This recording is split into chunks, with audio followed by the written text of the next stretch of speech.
Hi అండి. నేను మీ కుమారి. చేతిలో ఏంటివని చూస్తున్నారా? తోట నుంచి తెచ్చిన ఫ్రెష్ మామిడికాయలండి. పచ్చడి ఎలా పెట్టాలో చూపిస్తారండి. Welcome back to my channel. ఇట్లు మీ కుమారి. ఈరోజు నేను మామిడికాయ పచ్చడి చేస్తున్నానండి.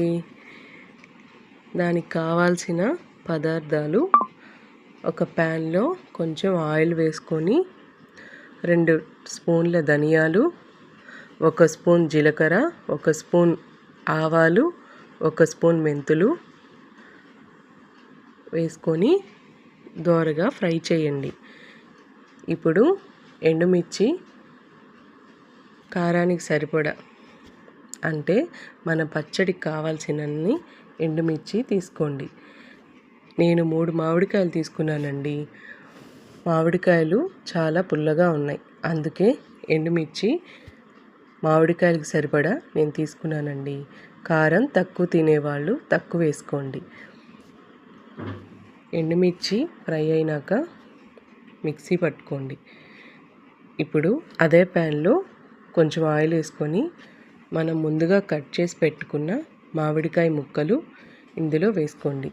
అవి కొంచెం మగ్గాక 1 స్పూన్ పసుపు, 2 స్పూన్ల ఉప్పు వేసి కలపండి. ఇవి ఇప్పుడు మగ్గాయండి. ఇవి తీసి చల్లార్చి పక్కన పెట్టుకొని మిక్సీ పట్టుకోండి. మిక్సీ పట్టిన తర్వాత ఇప్పుడు అదే ప్యాన్లో కొంచెం ఆయిల్ వేసుకొని ఉప్పు, జీలకర్ర, ఆవాలు, ఎండుమిర్చి, కరివేపాకు వేసి పోపు పెట్టుకోండి. ఇవి పోపు పెట్టుకునేప్పుడు మనం ముందుగా మిక్సీ పట్టుకున్న మామిడికాయ పేస్టు ఇందులో వేసి కలపండి. ఇవి కొంచెం కలిపాక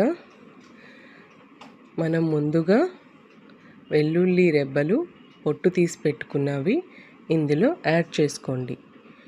ఇవి యాడ్ చేసుకోవడం వల్ల పచ్చడి టేస్టు చాలా బాగుంటుంది. పచ్చడి చేసేటప్పుడు మిక్సీకే వేసుకోవచ్చండి. దంచుకున్న చాలా టేస్ట్ ఉంటుంది.